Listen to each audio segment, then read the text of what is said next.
you and all of you who are watching online. I just want to welcome you to the End Time Bible Study. Exciting times in which we're living. It's like just watching things just like this on the prophetic time clock. And that's what we're going to talk a little bit about today, of course. That's what this class is all about. But first of all, we have a few prayer requests. We want to pray for Linda's daughter, Nikki. We want to pray for you.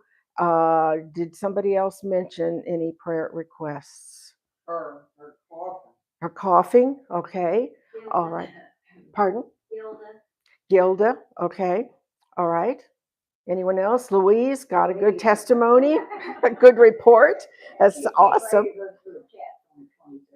Yes, right. Going through a test, we believe, for a good report on that as well. Okay, so let's go to the Lord in prayer. Father, we just thank you today, Lord. Oh, we're so glad to know you, Lord. We're so glad for the blood of Jesus today that was shed for us for our salvation, Father. And Lord, everything that's going on in the world today, Lord, we just are looking up. Our redemption draws nigh. And Father, we thank you that you're in us ears to hear, Lord, spiritual ears, spiritual eyes to see, to understand, Lord, not just what seems obvious in the natural, in the physical, but what's going on in the spirit world. And we thank you for it in Jesus' name. Amen. All right. So the first thing we're going to do, and I wish Cheryl was here. I'm pretty sure she's coming. She didn't tell me that she wasn't. Maybe she's just running a little late. Okay. So last week, was it Sunday? I think Sunday, after the Sunday class, she mentioned to me that she had heard a song on YouTube called Armor Up. That's the first time I've heard that phrase used since the Lord gave it to me back in January, I think it was. And so she sent me the link to it, and you guys have got to hear this song, Armor Up. Now, it just came out in December, from what I can, in my research, that's what I found, December. And then the Lord dropped that phrase in my heart in January, about a month later. So I'm going to play this song this morning. It's just, it's about 4 minutes. So not long, but I think that you will enjoy it. And it just really, it was like such a confirmation to me that this is what the Lord is saying in this hour, is to armor up. So we're going to go ahead. Let's see if I can get it on without messing things up.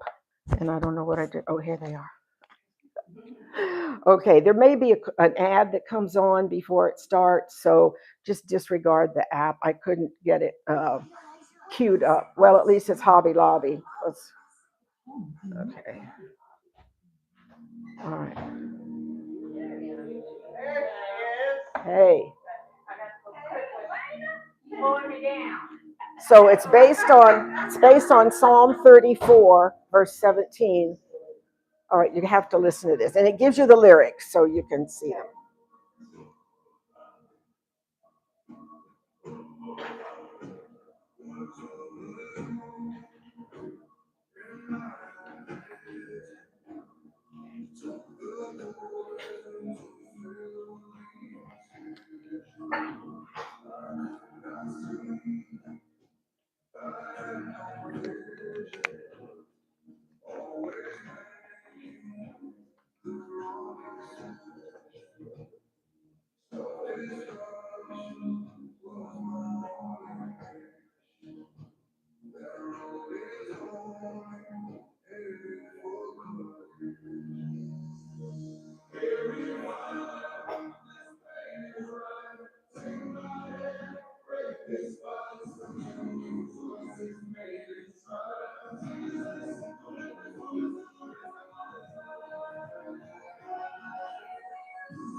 What do you think, huh? Sing that.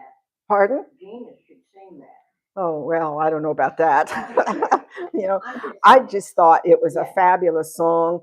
And thank you, Cheryl, for finding that. That was Holy Spirit led and singing it. It was.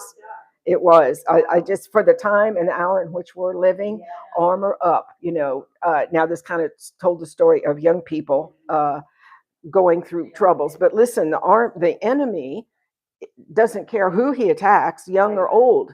He doesn't care. And so I really believe that is one of the words the Lord is speaking to the church in this hour is armor up. So we know what the armor is. Ephesians chapter 6, put on the whole armor of God. But as I've been saying for a couple of weeks, sometimes it gets a little crack in it or gets a little hole in it, and the enemy finds a way in and he just begins to attack us in various ways. And we need to close up those holes, seal up those cracks that might be in there. And I think we're all vulnerable to that because not intentionally, but we tend to let down our guard sometimes in some areas.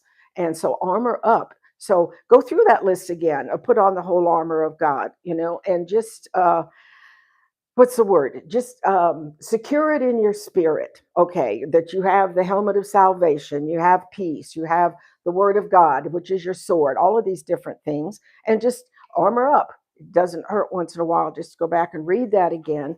And if the Lord's showing you anything that that you need to deal with it. I mean, he shows me. So maybe he doesn't show you. You guys are also good, and just so spiritual. And you just are on top of everything. But he deals with me all the time, especially about attitudes. Attitudes. All right. Okay. So where are we? What are we going to do? All right. So, man, I've got so much today. I know I'm not going to get through it. So I want to. Where do you want me to go, Lord? What do we want to discuss today? So, let me just open up my notes here. Okay. So last week, if you remember, for those of you that were here, we talked about the Back to Jerusalem movement. You remember that? The Back to Jerusalem movement. What is the Back to Jerusalem movement? All right, it is a movement that started among the Chinese Christians probably 20, 25 years ago. And one of our trips in China, we were privileged to hook up with somebody who was part of the Back to Jerusalem movement. And so, how it evolved was by a Chinese Christian by the name of Peter Shu. I had met Peter once or twice. I mean, and he was really one of the instruments that God used in China throughout the 80s, 90s, 2000s of seeing Chinese come to the Lord, establishing churches, planting churches. He was very well known and respected among the Chinese Christians. And even ministries here in the US, which got us started going to China through China Harvest, it was good friends with Peter Shu. So he's got a lot of credibility. But anyway, God laid this on his heart, back to Jerusalem. In other words, the Chinese Christians, Chinese people were getting saved at such an exponential rate. They estimated 10,000 a day. Of course, if you realize how big China is and their population, 10,000 is a very small percentage of their population, but 10 to 20,000 a day were coming to the Lord. And so the Back to Jerusalem movement started through that, through multitudes of Chinese coming to the Lord, even though maybe they didn't have a Bible, they didn't have Bible teachers, they didn't have Bible schools, they barely even met together to form some kind of a church. But they got this driving motivation and vision to take the gospel from China. Let me switch over here for just a minute. Hold on. Let me get it up on the TV.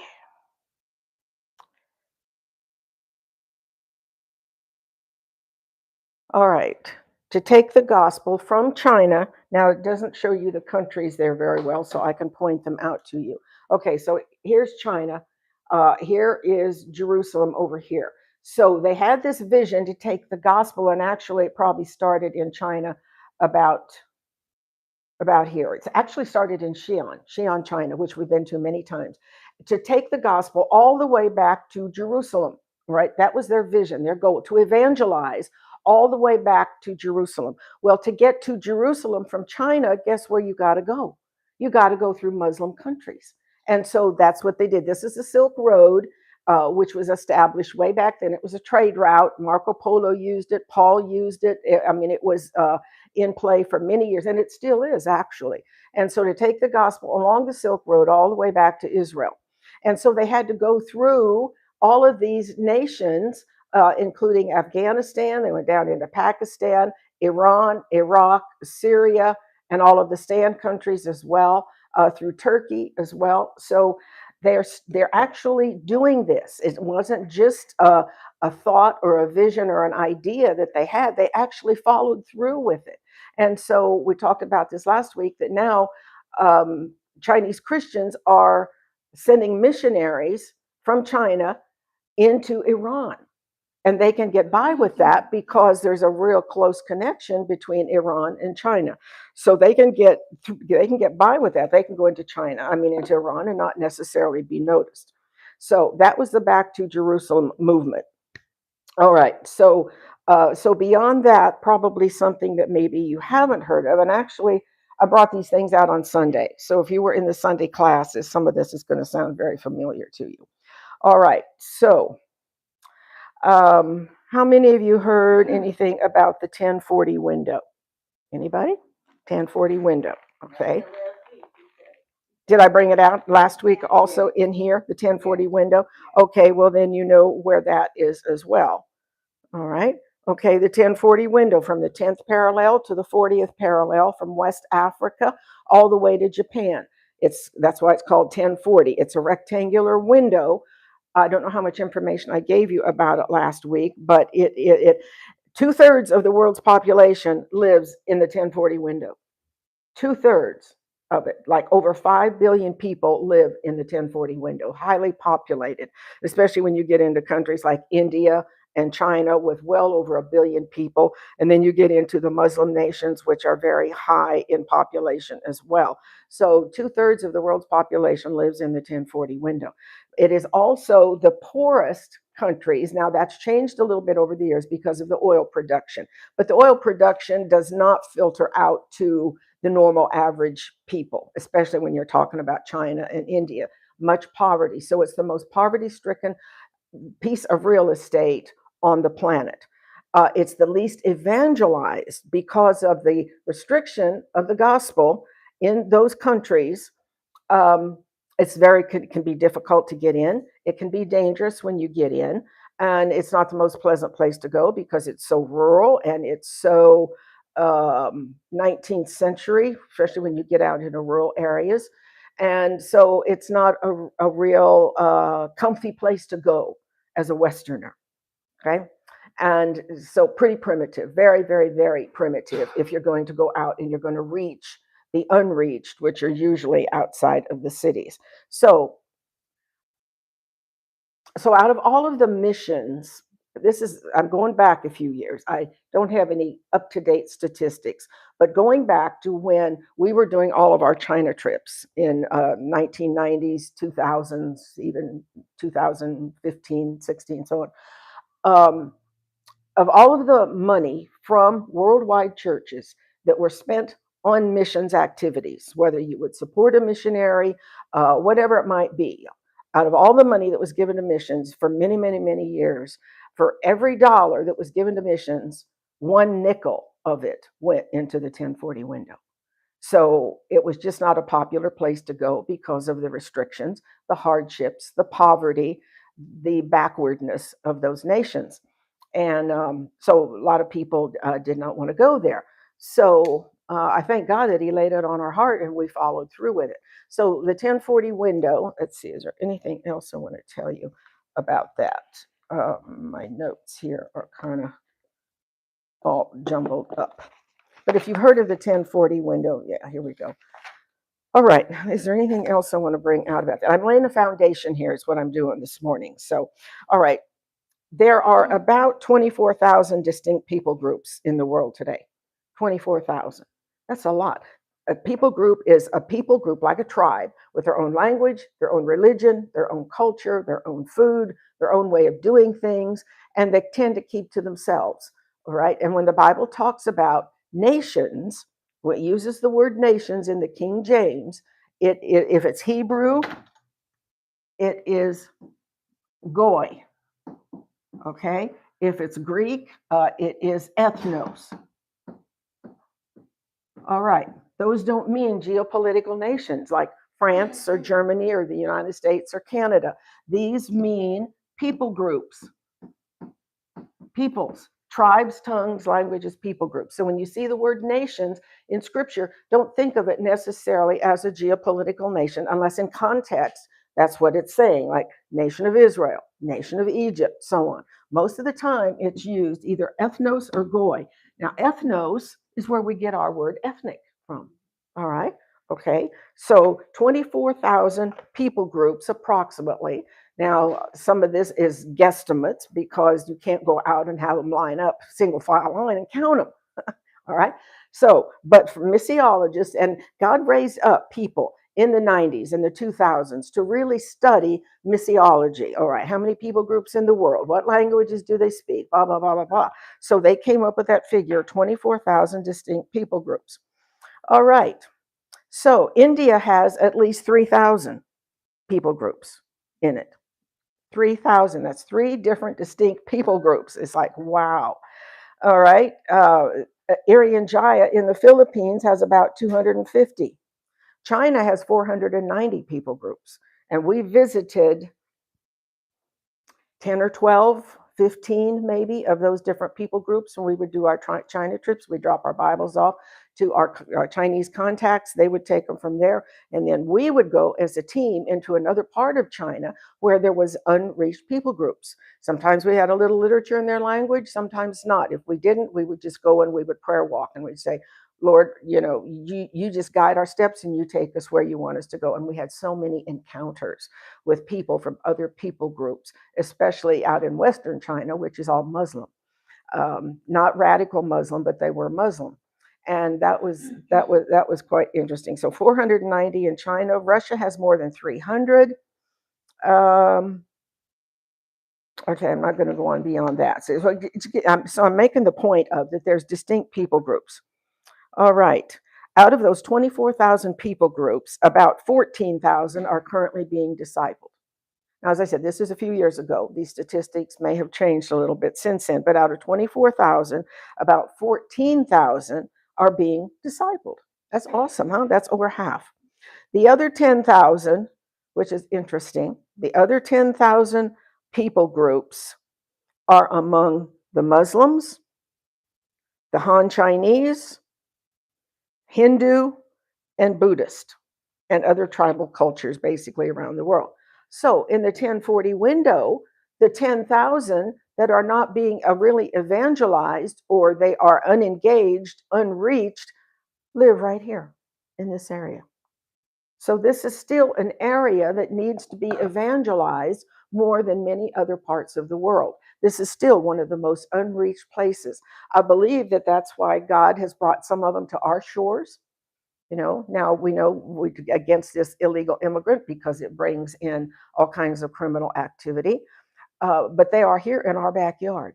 And we're praying for this. In fact, after we get through, let's remember to pray for that community down the street here, that they will have dreams of who Jesus is. That's how most of the Muslims are getting saved, is they're having dreams, and they put much significance in dreams. I've told you that before, so I'm not going to reiterate it again. But the most 10,000 unreached people groups are mostly in the 1040 window right here, the area that still needs a lot of evangelizing. All right. So we see what's going on in Iran today.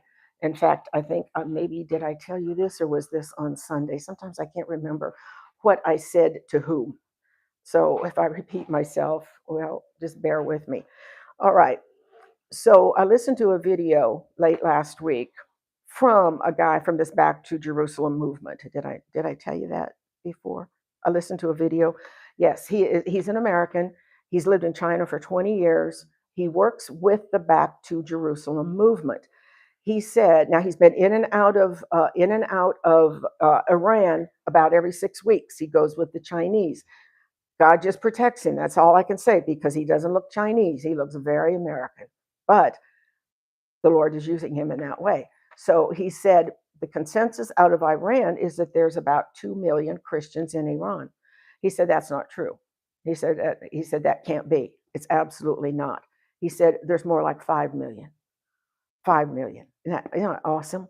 I mean, God is moving. And the majority of them, because they're coming to Christ, they're having dreams. Now the Chinese are there to reinforce those dreams and explain, because once they have a dream, they want to know, well, what is this dream about? Who is this man dressed in white, that spoke to me, and I felt such love from him, and so on. Well, the Chinese missionaries are there then to explain the gospel to them. And so they're coming to the Lord. Iran is the second largest growing geopolitical country in the world right now. China is still the first. Iran is the second. So God's really doing something in Iran. All right. And so that leads me to a few other things that I want to talk about. All right. How many of you have heard of Open Doors? Open Doors Ministry. Anybody heard of Open Doors? Okay. If you were here Sunday, you've heard of it. All right. All right. Let me tell you a little bit about Open Doors. Do you remember back in the 60s, 70s, 80s, if you're old enough to remember back then, there was a guy by the name of Brother Andrew. He was from Eastern Europe. Brother Andrew, he was called God's smuggler. You remember that at the time? God's smuggler. He smuggled Bibles into Eastern Europe, which was mostly communist at that time, into Russia, Hungary, Bulgaria, a lot of these nations he smuggled Bibles in. That's where I think God began to speak to groups to smuggle Bibles into some of these hard-to-reach countries, because that's what we did. We took Bibles into China. And so I think that began a movement. But anyway, what he did he was doing this basically by himself and a few friends. That was it. There was no ministry. They just decided to do this. They did it. And then God just began to lead them. And eventually, down through a few decades, the ministry Open Doors was birthed. And so what Open Doors does, they still do what they were doing, but they've expanded beyond that, where they study missions. They study what's going on in a country spiritually. How many people groups are there? How many have been reached? So on and so forth. What's the persecution level in these different countries? And so they came up with a list a number of years ago, and they come up with a new list every year. And what they do is they list, hold on, AirPlay. I wish this would automatically go up there, but you have to tell it to. Okay, all right, the 1040 window again. All right, so the Open Doors Ministry began to create what they called the Worldwide Watch List or World Watch List. World Watch List. If you were here Sunday, you probably may have picked up one of these maps for prayer purposes. I've got more if anybody wants them. All right. Okay, so there's a map, and what they did is they rated different countries according to the level of persecution. So the top 50 nations in the world that have persecution, this is the list they created. And they ranked each one depending on different elements of the persecution. And so they come up with this list every year. And the reason for it is for prayer purposes, so people can pray. All right, so there's this list of 50. I don't have all 50 of them on there because it wouldn't fit, but this is the top 18 right there. All right, so I'm gonna read these off to you in the order in which they have the worst persecution. So North Korea is number one, which has been number one for years and years, with the exception of either last year or the year before. Afghanistan popped up into number one, and this was when the Taliban took over a couple of years ago, and persecution just increased exponentially against the Christians in Afghanistan. But since then, that has dropped down to number 11. So North Korea is back in first place with the worst persecution of any geopolitical nation on the earth. All right. Number two is Somalia. You know where Somalia is, huh? Somalia is right. There's Sudan. Somalia is right here. It's northern, about mid-Africa. It's right below Yemen. All right. It's well, I'm not going to tell you that yet. It's something else. Number three is Yemen. You've heard of Yemen. The Houthi rebels work out of Yemen. Sudan, Eritrea, Syria. Nigeria is number 7. I'm surprised. I thought it would be higher than that. Then Pakistan's number 8. Libya is number 9. Iran is 10. Afghanistan is 11. India is 12. Did you know there was that much persecution in India against Christians? There is. Saudi Arabia is 13. 14 is Myanmar. You know where Myanmar is? It's not going to be on that map. Myanmar is just right near Thailand. Okay. Mali, Burkina Faso, which is in northern Africa on the west coast. China is number 17. Iraq is number 18. And then I'll give you through 20. 19 is Maldives, and 20 is Algeria. Okay, so out of this list, out of 18, all are Muslim except for 3. North Korea, China, and Myanmar. North Korea is atheist, communist. Same with China. 51% of the people are atheists. They don't believe in any God anymore at all because of communism. And then Myanmar is Buddhist. So, but the rest of them in that list are all Muslim. And where do they all come from? Where are they all? We'll take a look at this list for a second. Okay, we have number 2 is Somalia. Number 4 is Sudan, which makes up what Ezekiel 38 calls as Cush. Remember, there's Gog of the land of Magog, Meshech, Tubal, Gomer, Togarmah, Persia, Put, and Cush. These Put and Cush and Gog of the land, Magog, Togarmah, Meshech, Tubal are all in this list. So the Ezekiel 38 prophecy that has yet to happen, which I believe is the Battle of Armageddon, those particular nations in that coalition in Ezekiel 38 are all on this list. Do you see the parallels? Are you seeing the picture? Are you seeing the big picture here? All right. Something's going on in the world today. Something's going on. The enemy is working to fulfill his plan of being worshipped as God. setting up his image in the temple. This is all progressing towards that. So when we see these lists of these nations, all fall into that category of Ezekiel 38. And these are the worst nations for persecution on the earth. And in Ezekiel 38, they're going to be the nations of a coalition of nations that come down against Israel and decimate Israel during the 7-year tribulation period. It's all dovetailing together. All right. Okay. So let's move on from there. All right. So I have extra copies of this World Watch List. Some of you got them on Sunday, but if anybody wants any of these, you are welcome to them if you want them. Let me just, thank you. All right. If anybody watching online wants one of those, I can post it.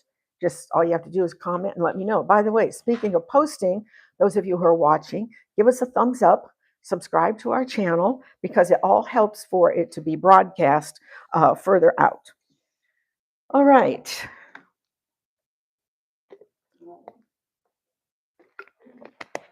So,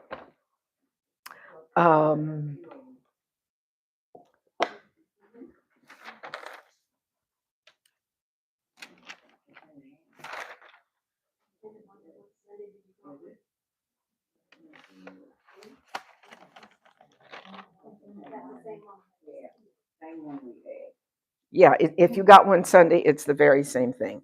Okay. Okay.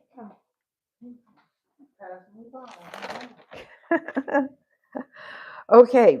So God is doing something in the earth. I know we want to see these things happen here in America so much. We want to see a great revival, a great restoration, a lot of people coming to the Lord, a great harvest.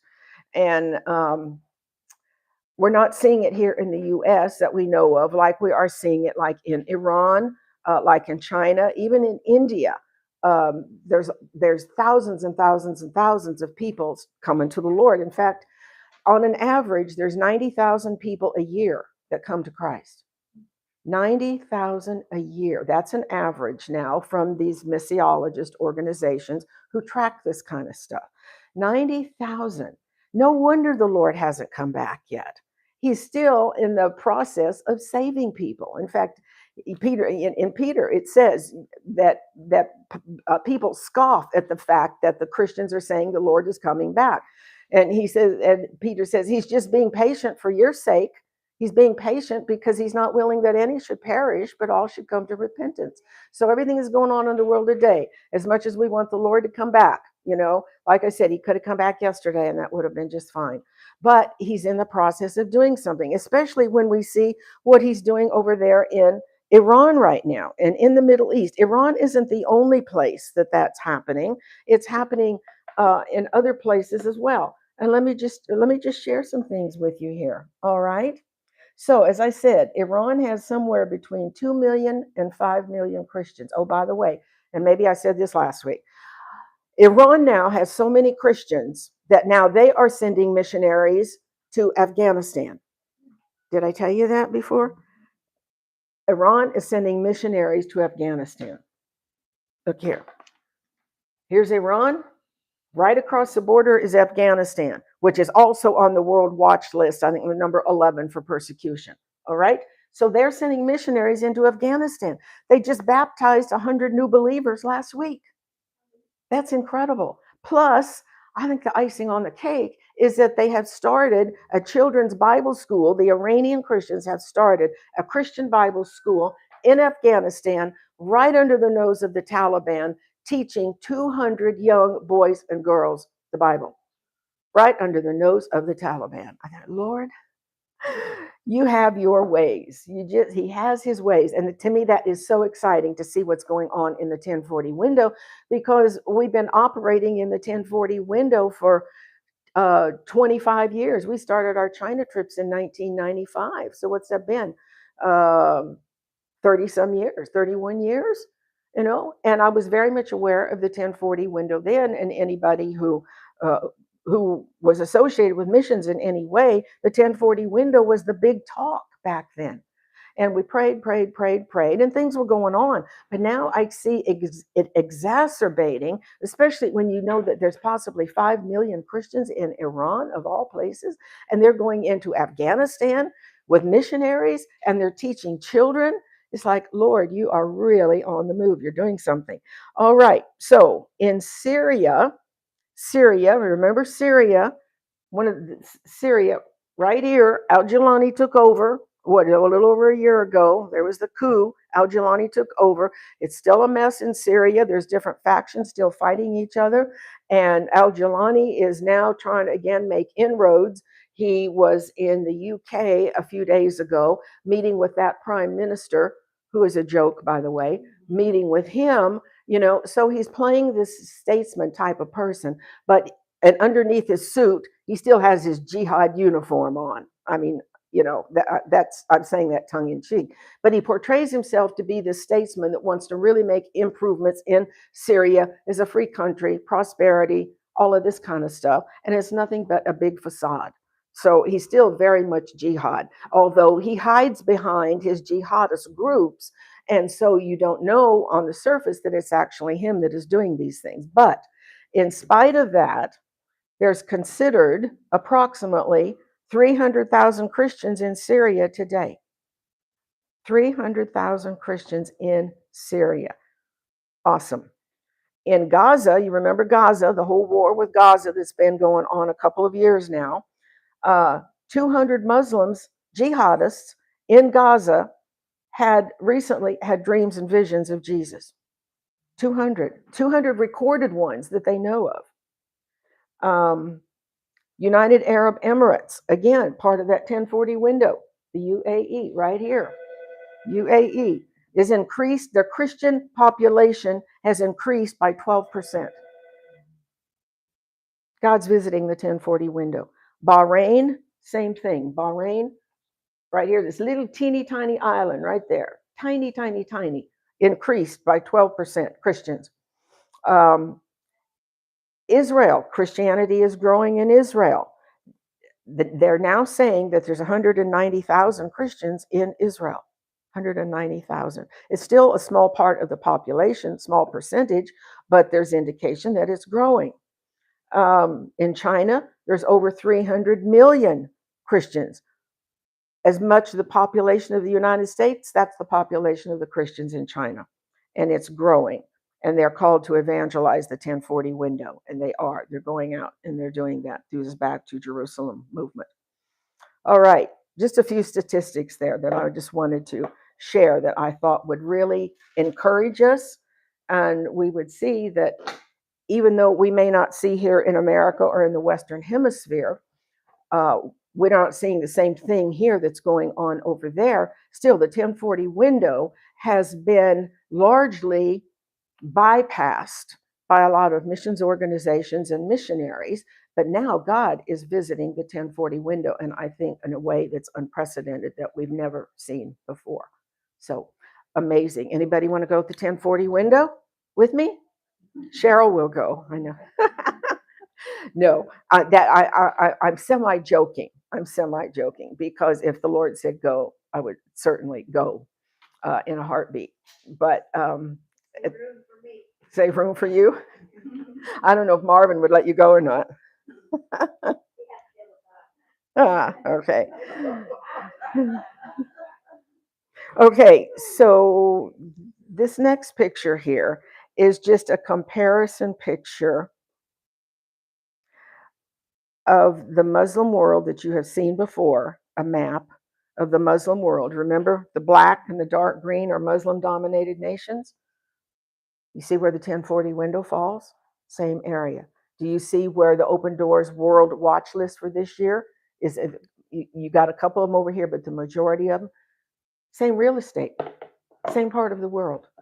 In all these three different categories: Muslim nations, 1040 window, and the Open Doors World Watch List, all the same area, and the area that God is moving in amazingly. All right. Okay, let's see. Where do we want to go? All right, let's switch gears here. Let's switch gears. Let's talk about what's going on over at the war. Anybody watch the presidential address last night? A little bit. I watched it. Hmm? Somebody say something? Oh, okay. I thought somebody said something. Yeah, I watched it after the fact. I didn't see it live, but I watched it after. I like what Tusi says. He says, don't take him. Wait, how does that go? Don't take him literally, but take him seriously. Don't take him literally because he doesn't always tell you, he's not going to give you his strategies. He's not going to tell you what he's really thinking. He's a strategist, he's a businessman, he's got a businessman's mentality. And so he knows how to function in the business. That's his forte, is business. All right. So in the war business, who has he got? He's got very strong, serious advocates, advisors in the war issue with Pete Hegseth, General, what's his name? Cooper? Is that right? The head of CENTCOM? I can't remember his name. And of course, with Marco Rubio. And so you put the two together, the business part of it, which Trump has a forte in as far as oil. Of course, everybody's that's against him is saying, well, he just wants to steal the oil. He wants to take Venezuela's oil. He doesn't want it to fall into the wrong hands, is the whole thing, which it's been in the wrong hands for years and years and years and years. And so, as he said, we've got all the oil we need. We don't need to take anybody else's oil. But it's for the preservation of the regime that will come into power to rebuild the nation. That's a businessman. He's thinking ahead business wise, how to get ahead, how to prosper the people, how to restabilize the country. And so I very much appreciated everything he said last night, but I have to chuckle at everything that Tusi, the Tusi TV that I've told you about before on YouTube, where he says, don't take him literally, but take him seriously. All right. Anyway, so from there, let's hop into what's actually going on over there as far as the strategy is concerned. Okay, so what we're seeing now, of course, is the regime being decimated. All right, like he said last night, there's hardly any military left, there's no Navy left, there's no Air Force left, there's very few missiles left. The nuclear weapons facilities have been hit. Karg Island has been hit, taking out the military bases around that. I'm thankful that he's not hitting the oil itself because he said last night that's what's going to be used to rebuild the infrastructure, because the infrastructure is really decimated, and they may take out the power grid, which again, then, not that it was probably all that great in the first place, but have to rebuild and reestablish all of these things. All right. So with Afghanistan, not Afghanistan, with Iran, then the regime there, the IRGC being taken out, which I mean, it looks to me like there's no other way than it can happen. They have been so eliminated and decimated. Now, no doubt there will still be a few IRGC Lone Rangers throughout the country that have hid because it's a big, huge country. It's very mountainous. There's plenty of places to hide. So, no doubt there will still be little enemy factions that will rise up even during a new regime. So let's just say, for instance, let's speculate a little bit. Let's say a new regime comes into place that is moderate. Maybe this crown prince, Pahlavi, he seems to be the one that is the legitimate king, and it seems like he's the one that the people want. So now he's still a Shia Muslim, but he does seem to be moderate in his governmental affairs. He's not wanting to impose Sharia law on the country like the Ayatollahs did.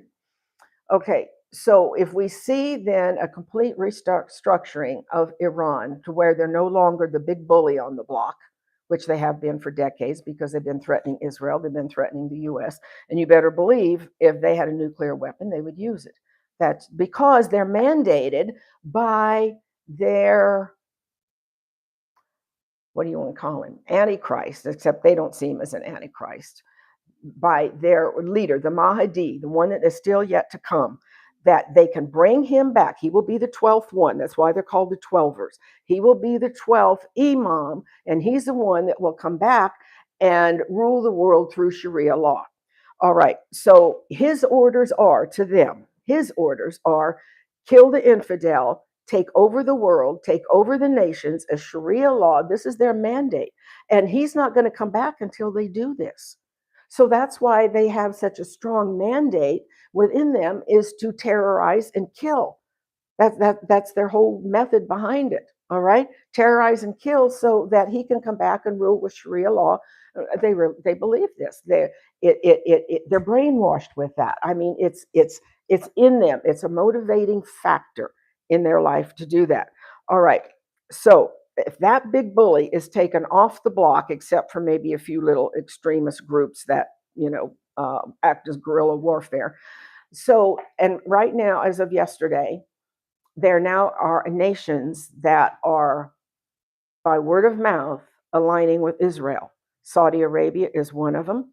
They are committed to aligning with Israel in this. In fact, the Crown Prince of Saudi Arabia has been meeting with the leaders of these other Gulf states, the UAE, I think Oman's included in that, Qatar, Bahrain, Kuwait.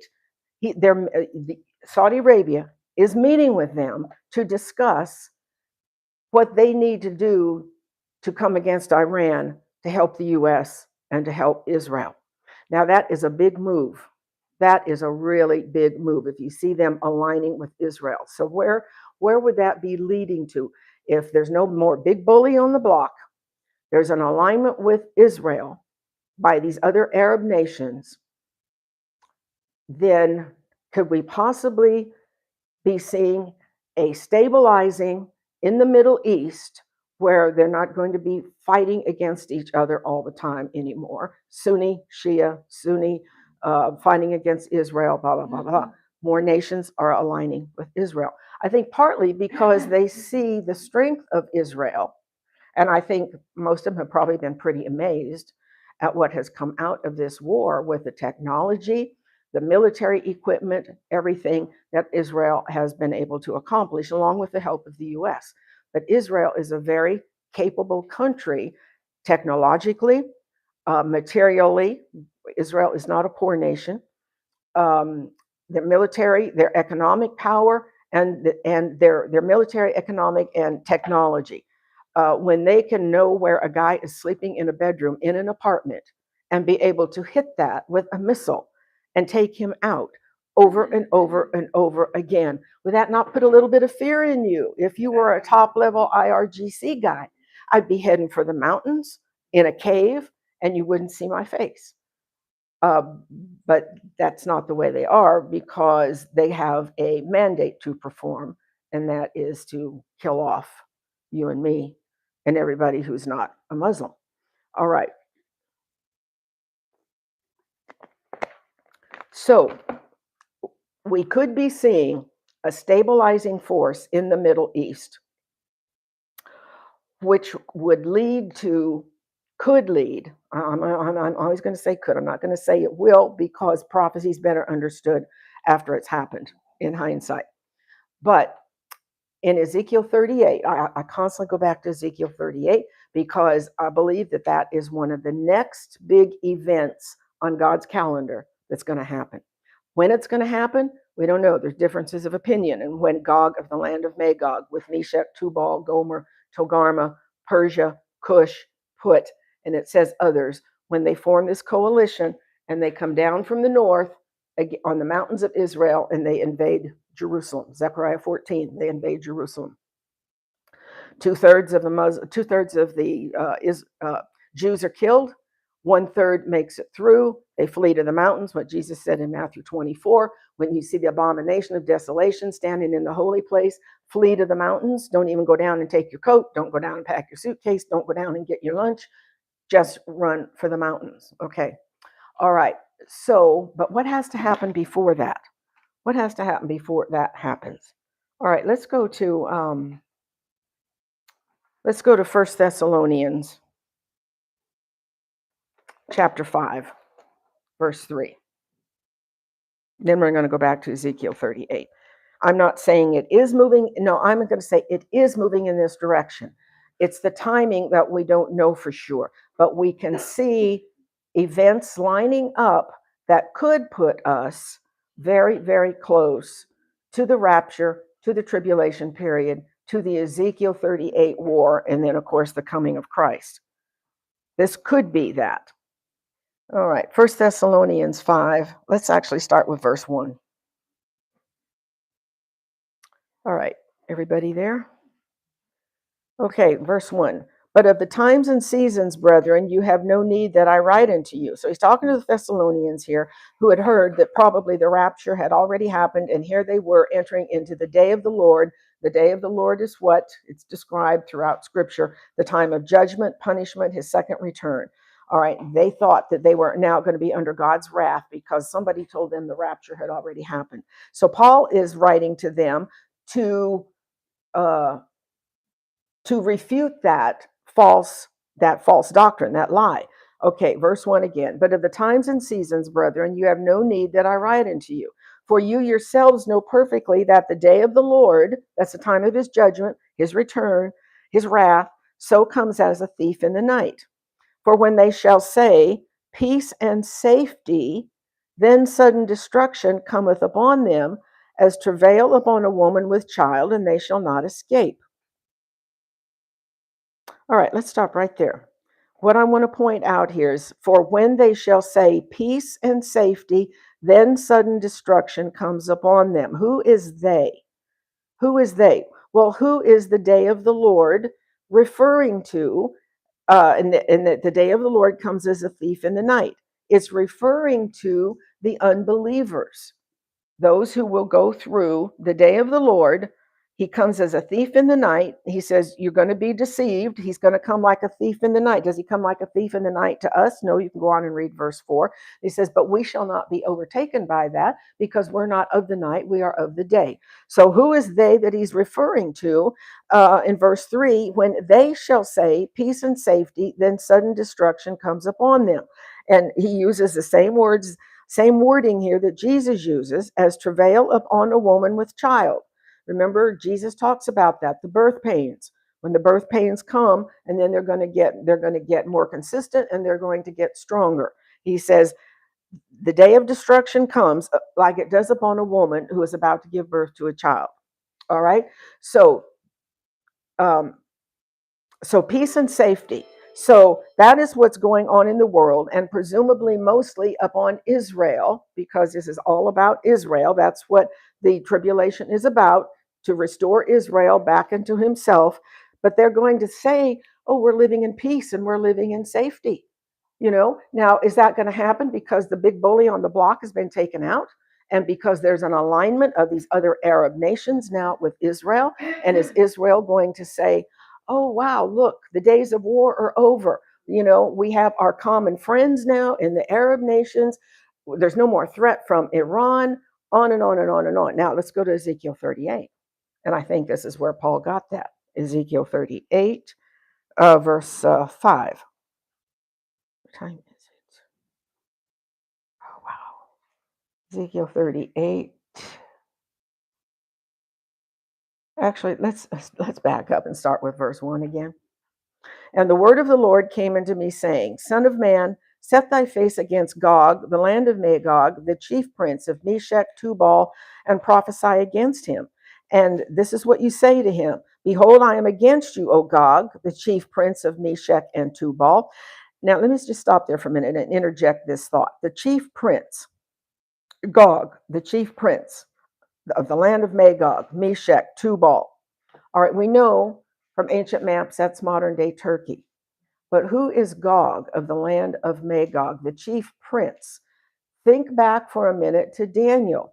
You remember when Daniel was fasting and praying for 3 weeks, and finally Gabriel came to him and said, we heard your prayers in the beginning, but the prince of Persia withstood me. And then he goes on to say later in a few verses, the prince of Greece is coming. That was not a flesh and blood prince. That was spiritual powers that Paul talks about in armor up. Ephesians chapter 6. We don't fight against flesh and blood, but principalities, powers, wickedness in high places, etc. So is Gog here the chief prince? Is he an actual physical flesh and blood leader?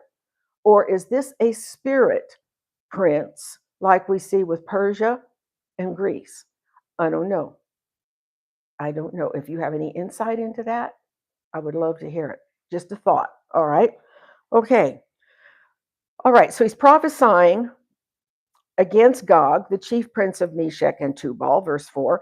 And I will turn thee back and put hooks into thy jaws, and I will bring thee forth, and all thine army and horsemen, all of them clothed with all sorts of armor. There's that word armor. I'm beginning to like that word armor. Even a great company with bucklers and shields, all of them handling swords. Now listen, here we go. Verse 5. Persia, Ethiopia, and Libya with them, all of them shield and helmet. Persia we know as modern day Iran, but I am questioning that now, and remind me, and I'll tell you what I'm questioning. Ethiopia, which was Cush, Libya, which was Put. All right, let's go on because I have some things to explain about that, but let's get through a few verses. All right, verse 6. Gomer and all his bands, the house of Togarmah, modern day Turkey, of the north quarters, and all his bands and many people with thee. Be thou prepared, prepare thyself. In other words, he's telling these armies that are coming against Israel to get ready, get prepared. All right, that's amazing. Verse 8. After many days thou shalt be visited. In the latter years, thou shalt come into the land that is brought back from what? The sword. The sword, brought back from the sword, or other versions say brought back from war, and is gathered out of many people. Is Israel gathered back into the land? Yes, many of them are. There's still more coming all the time. All right, against the mountains of Israel, which have always been waste, blah, blah, blah. But it was brought forth out of the nations. Was Israel brought forth out of the nations? Yes, in 1948. It was brought out of the nations, became a nation. And they shall dwell safely, all of them. All right, let's skip down to verse 11. All right, and thou shalt say, I will go up to the land, that's Israel, the land, of unwalled villages. I will go to them that are at rest, that dwell safely, all of them dwelling without walls and having neither bars nor gates. All right, so Paul says peace and safety, and then sudden destruction. All right, so it appears in Ezekiel 38 that that's exactly what's happening in Israel. They've come back from war. What war is that? We don't know, just back from war. They've been in many different wars, right? So come back from war and they're dwelling safely in the land. The villages, towns, cities don't have walls around it. Remember, that was their protection back in the day. They always had walls. They did that in China as well. They would have these big, high, huge walls that would totally surround the city to keep, for those inside to be kept safe from the enemies that would come. All right. But he says here, they're not living in walled villages. They're living in unwalled villages, that they are at rest. They dwell safely. So Paul says peace and safety, then sudden destruction. All right. So let's connect some dots here for a minute. So Iran, the big bully on the block, decimated. New regime goes into place. Alignment of Arab nations, Kuwait, Bahrain, all of these, Saudi Arabia, the big one, Saudi Arabia, aligning with Israel. Is that going to bring a stabilization in the Middle East that could be this peace and safety that they're talking about, because they don't have to deal with Iran anymore? And at this point, forget about Turkey for a minute. At this point, then, there would be no other nation, because Hamas is decimated. The Houthi rebels, they shoot a rocket off once in a while, but that's the best they can do. Hezbollah on the north is the one that's giving them the most trouble at this point, but Israel is on top of that as well. So Iran operated out of proxies. With the decimation of Israel, decimation of Iran, these proxies are no longer being funded. And if they're no longer funded, they're no longer very effective, except for what equipment they might have at the moment, which Hezbollah apparently has. But that's going to be quick business for Israel. So for all intents and purposes, Israel's enemies are going to be pretty much eliminated when Iran falls. And so, will they enter into this season of false peace and safety? Are we right on the verge of that? I think it's possible. I don't know for sure. Is this war that's going on now just another of the wars and rumors of wars that Jesus talked about? Or could this be moving into the Ezekiel 38? I don't know. Something to think about, something to armor up for, something to be alert, be sober, be vigilant, because your enemy, walking about as a roaring lion, is looking for somebody to devour. Armor up. He's on the war path right now. Oh, he always has been. I think it has exacerbated over the last few years because of the way that things are falling into place, and realize that God is in control of all of this. There's none of it that's out of his control.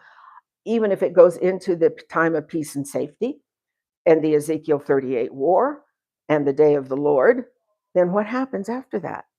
Jesus returns.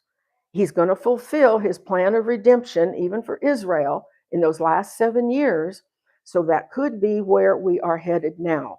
It's going to be interesting to see what happens in the next 2 to 3 weeks as far as Iran is concerned and the other Arab nations that are aligning together with Israel.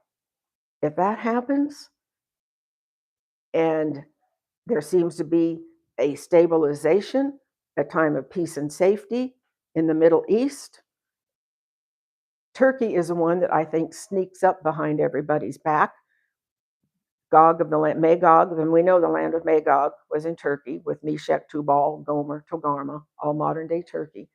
They're the ones that are just kind of sitting on the sidelines. They're not getting involved in this war. I think they're just biding their time till the right moment, whenever God puts this in their heart. Remember, God says, I'm going to put this in your heart to do this. I'm going to put I'm going to put a hook in your jaw, and I'm going to turn you down and turn you around. And I'm going to bring you against Israel, the mountains of Israel. Why does God do that?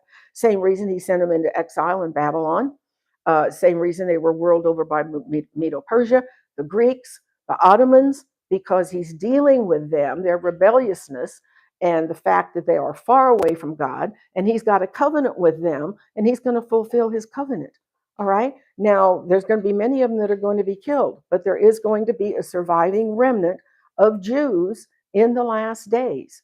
All right. So we think, well, why is God allowing this? Now, right now, Israel's winning this war against Iran, but there's going to come a day when Gog of the land of Magog, they're not going to win that war. Not until, that's why the Lord comes back, is to deliver them, because they're about to be annihilated totally.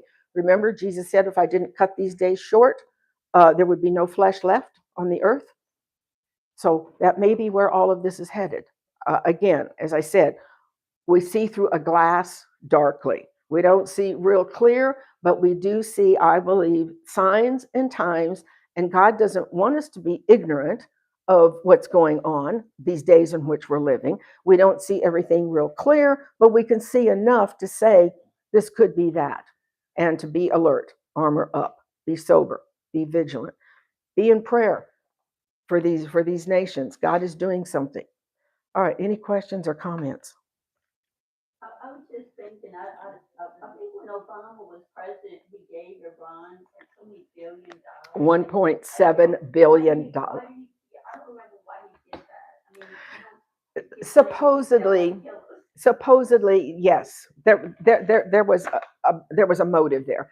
All right, supposedly those $1.7 billion were frozen assets that belonged to Iran when the sanctions were put on them. So he decided to unfreeze it and give it back to them. Why did he do it under cover of night? Why did he do it in cash dollars? This sort of thing. And you know that it didn't go into building playgrounds and schools. It went into funding their nuclear war program. All right. I don't want to say too much over the air. You read between the lines. All right. Good question, though. Good question. But it no doubt played a part in all of this, because then now Iran had that money, not only from their oil money, although they were selling oil to China very, very cheap. By the way, China is one of the big losers in this, because China is no longer getting cheap oil from Venezuela. They're no longer getting cheap oil from Iran that they were getting. And with the Strait of Hormuz now being blocked, Nobody's really getting any oil to speak of. And so basically, President Trump is saying, if you want oil, you come get it. You come take over the Strait of Hormuz, you know? So, because we don't need it. So I think that one of the big fights in the future will be over oil.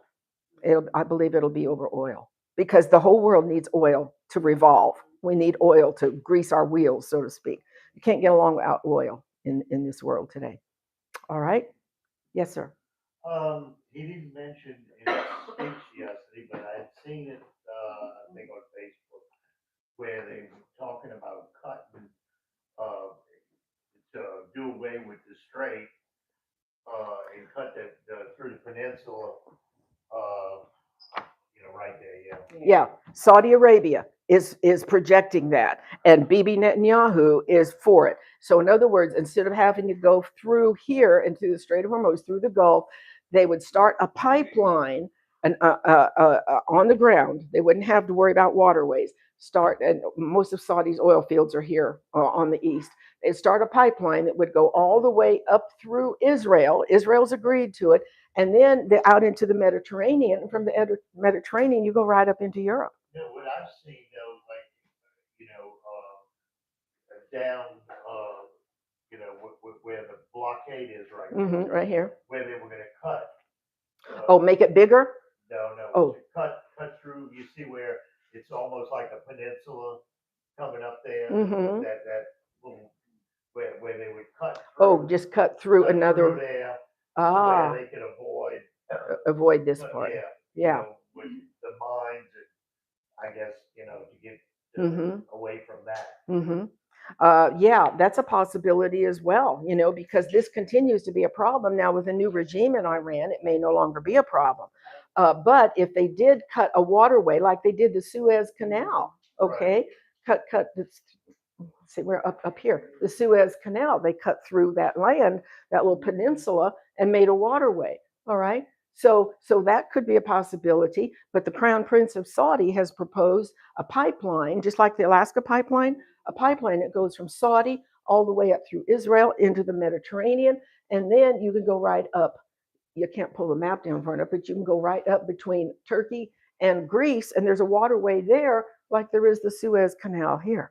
And so, yes, close way. Yeah, the Crown Prince of Saudi proposed it. Netanyahu is not against it. Who knows how? So if there is an oil pipeline that goes up through Israel, I can see where that could bring about an enemy coming down from the north, because Turkey doesn't have enough oil. Turkey has to import almost all of their oil, almost all of it. They don't have oil like these other nations do.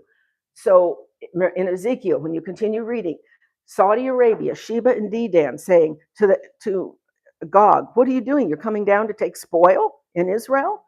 Well, maybe that's access to oil. Well, something what Trump said too, and I don't know if it's just blowing smoke.